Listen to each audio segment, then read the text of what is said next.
and welcome to this episode of Ranger Touring. We are heading to the Big Red Bash out near Birdsville. That's about 2,000 k's west of Brisbane. And for that, we're taking a bit of a detour via New South Wales into South Australia, through the desert and up to Birdsville for the music festival. So for that, we've gone for about 20 days in total. We've got the car and we've got the trailer for this episode, and the whole trip in general. There's a lot of planning requirements. It's quite remote, so I'm going to go through today everything that I've done to prepare my vehicles and the trailer and pack for this trip. So for this, we'll start with the trailer. It's just come back from a service, so got all the wheel bearings done, the brakes, some of the lights fixed up, and just basic services on the trailer to make sure it's going to be reliable for the corrugated and dirt roads ahead. Starting off, we're going on some pretty rough terrain, and finding tyres isn't always going to be a very good option. So I've actually got the trailer tyre up on top, and then over the other side on the swing away is actually the 6th car tyre, which we're going to be taking for this trip. So when you're going away, it's important to make sure your batteries are topped up. So the first thing I'm going to do is chuck the battery on charge to make sure that it's at full capacity. I've got 225 amp hours on board as a result of putting an additional 125 in the last couple of months. So plenty of power when we're traveling remote. So the front's already packed. It's got a few additional things that I don't normally have. The split is pretty normal. All the poles for the awning, which we'll set up when we get to the Big Red Bash. The chopping block, which is used for the jockey wheel if it's in sand. A few additional things though this time. I'm actually taking the additional awning poles for the car awning. I've got a sand flag for when you're going on the desert tracks. And finally, I purchased a high left jack, which again, should have been bought a lot earlier. So lock that bad boy up. So for a trip of this size, we've got a lot of gear. So everything that's on my left is all the stuff that's going in the trailer, and then all the stuff that's on the right is going in the car. Because this is such a long trip, I've actually planned out every single stop with the distances between them, and I've kind of identified that there may be a requirement to use additional fuel. When you're traveling out in those outback regions as well, not always will you be able to find diesel at some service. So they do run out, so it's good to have a bit of a backup. And also with the prices of fuel at the moment, probably not a bad thing to carry some cheaper fuel. Also in this folder as well, I've got a full packing list, so it's important to go through and check all your gear to make sure it's working, it's functioning fine, but also it identifies pretty quickly if you're missing something. So starting at the front, we've got a 4.5 litre gas bottle, which will be sufficient for the trip.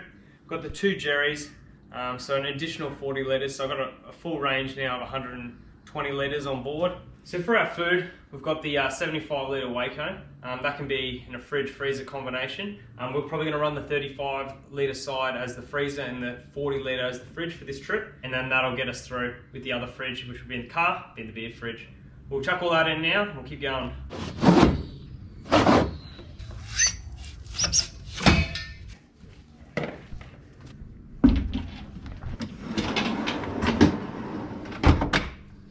Because we've got a bit of time before we go, I'll start pre-cooling down the fridge, turn that on and set the temperatures. So one thing we've still got to buy, we've got to get some extra cutlery. Still go through, check what I'm missing, go through the cutlery drawer. We need a fair bit more forks and knives and stuff like that, but we'll get those very shortly. Alright, so this is some of the kitchen gear on the other side of the fridge.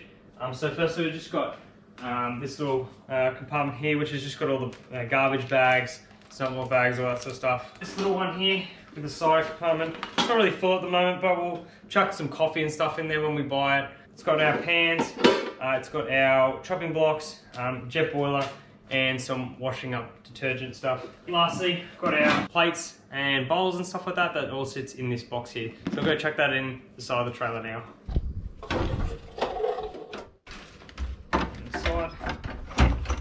And then we chuck bowls in there. So underneath the trailer, there's a massive storage area. There's about a double bed or so size that I can use. So I've got to fit all this stuff in here. A fold out 160 watt solar panel, a table which has got the two benches at the bottom. I've got the lights. This is the additional lighting kit. I've already got the lights wired up, so I've only got to grab a few things out of here. Awning for the camper trailer. I've then got the ground mat. I've got a Milwaukee light, which I'm trying out. A vacuum. We've got 2 cooler bags, which we use for when we're going to the concert and moving all the beers forward. I've got the leftover beers that aren't in the fridge, and then these are empty at the moment, but eventually they'll have all the dry food that we take for the trip and all our snacks.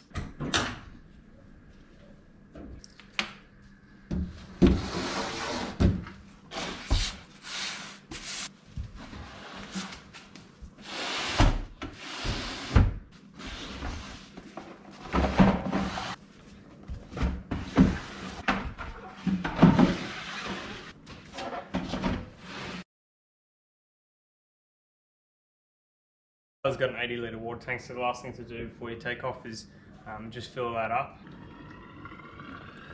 So now that the trailer's all loaded up, we're going to start with the car and we'll work from the back to the front on this one. Okay, so what's already in the car? There's 2 Jerry's that are already full, so that's 40 litres inside the car, and they've also got this green trunk, which is empty at the moment, but I'll talk to you about what we're going to put in there. Okay, so there's a fair bit of additional stuff that gets chucked in that green box. So I wanted the car and the camper tray to all be independent. So I've got enough cooking gear to live off just the car if we go for lunches elsewhere and drop the trailer, or for some of the days when we don't have the trailer, we've got enough stuff to last us. So for that I've got a lot of spares. So I've got the butane cooker over there, but a lot of extra butane gas. I prefer to cook off that as opposed to the camper trailer stove, just for simple meals. Got a portable shower.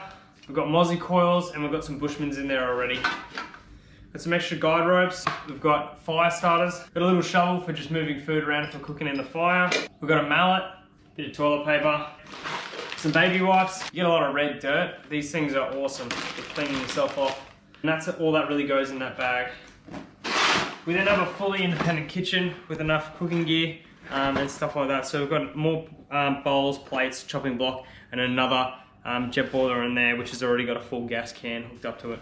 Got a bucket, so you're not allowed to dump water at the Big Red Bash, so you actually have to put all your water into a bucket. Got a big shovel, and we've got a butane cooker.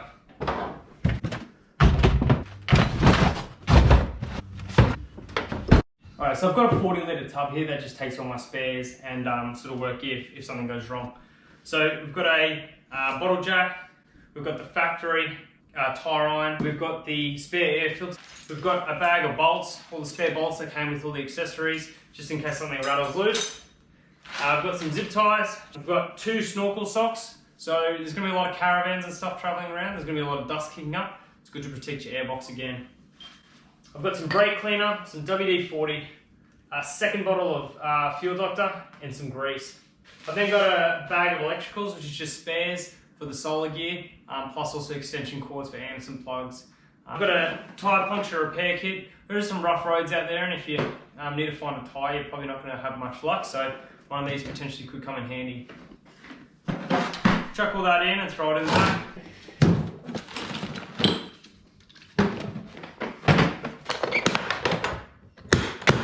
That squeezes down the back with the pegs and the guide ropes all for the awning. So that stuff there is quite awkward to get to, but again, I'm hoping I'm not going to use it that often, so that's why it's tucked right down the back, whereas all the stuff that's going to be in this area is going to be a bit more easily accessible because I use it more. So I recently purchased some new recovery gear. So I purchased a kit for about $160 from Adventure Kings. It's got 2 soft shackles, which are rated to, I think they're 6 tonne each.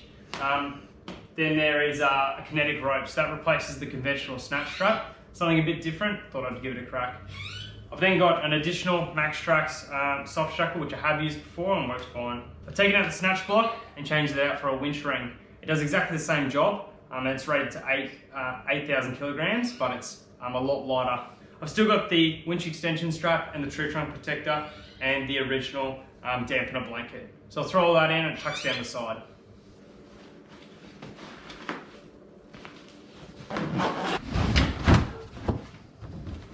The next thing to pack is the camp chairs.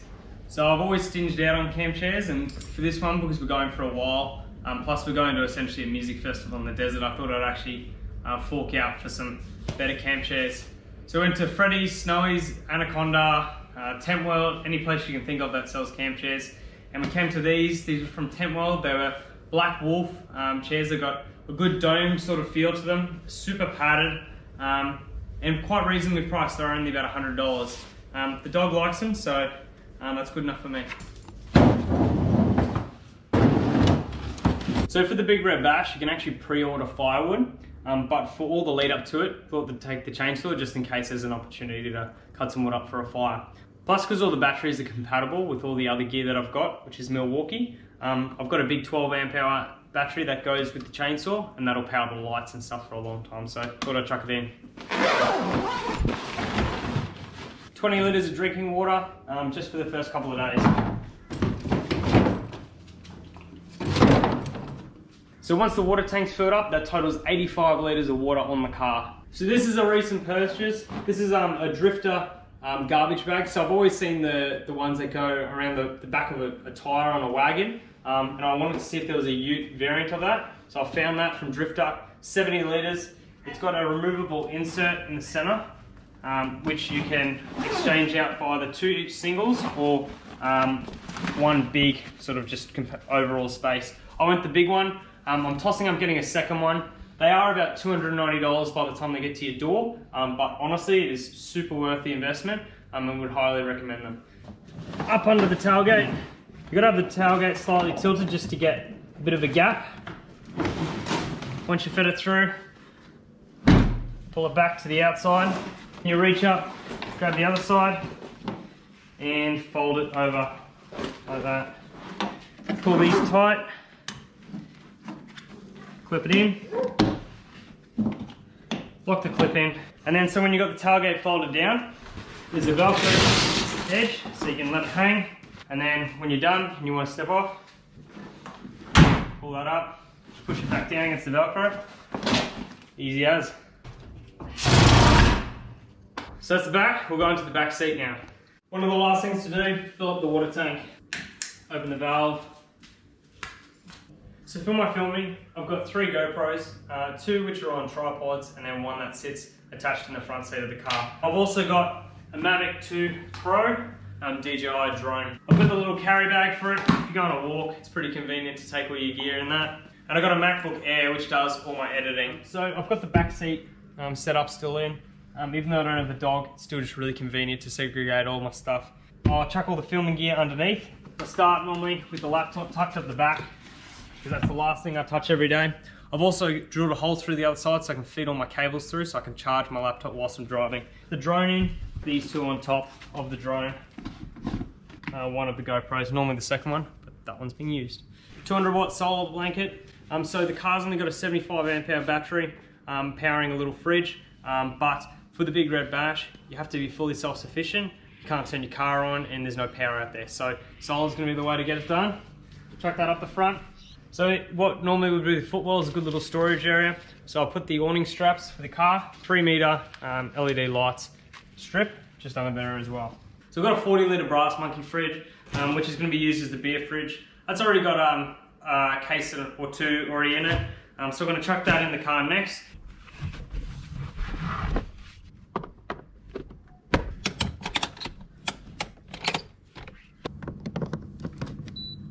Alright, so for all my tools that I take away, I've got a full set of sockets in there. I've got spanners, just basic pliers and stuff like that, your screwdrivers, keys. I've then got a socket set, some drill bits, and then I've also got 1 battery just for the tools, because the other one's being used by the light, and then I've also got the chainsaw battery as a spare. I've got the drill, which I will be using as well to take the legs down on the trailer, and then just a little drill bit for that. I've got an impact wrench, obviously just really convenient when changing tyres, etc. And then an angle grinder. Now the fridge is in, we can just chuck the tool bag down in front there. Almost done. We've got the air compressor hose and the gauge itself. Compartment storage down the front there. Okay, so just on top, I've got the Milwaukee charger just sitting there, so I can change out my batteries throughout the drive. 2 duffel bags. Don't want to put them in the back, even though there is space, just because it does get dusty in there. And there's not really enough room in the camper trailer. So, just on top, the bags fit in nicely. Got really easy access to them, just in the back seat. So this is an ARB jumper pack. You can use it as a torch, you can charge your phones off it. Obviously, main point though is obviously you can jumpstart your car. My car already has a jump starter built into it, but just in case, and worst comes to worst, I've got this one here. I'm just gonna chuck it in the back seat. Okay, I've only got a few things left to chuck in. So this is just a voltage meter, so you can check your batteries, check the connection between your car and your trailer, and also your solar panels, check what your input is. For the HEMA, wouldn't go anywhere without it, sits up the front, and that's your main navigation piece. I've also got the HEMA Atlas, which is a backup just in case the HEMA goes down. I've got a first aid kit. This cost me about 80 bucks from Anaconda. That just sits under the front seat, never had to use it. Hope I don't ever have to use it, but if I do, it's there.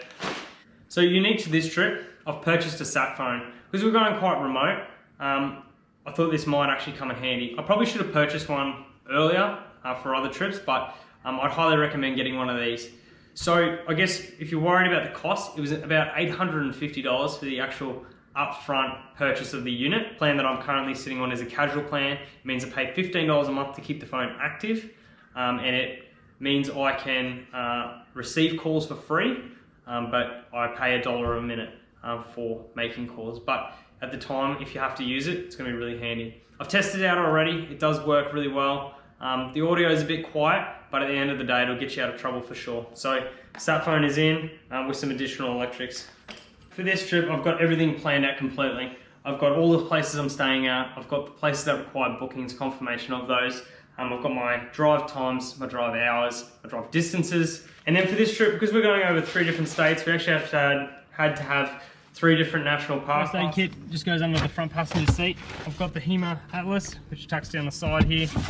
Same thing with my bookings and confirmations and stuff like that. That all just goes down there. These 2 live inside the glove box with the winch controller. HEMA goes up top. So that's it, all ready for the trip out to the Outback and for the Big Red Bash. If you got any questions on anything I've chucked in the car, anything you think I've missed, or have any questions on any of the gear that I've packed today, please hit me up, let me know, and I'll get back to you in the comments.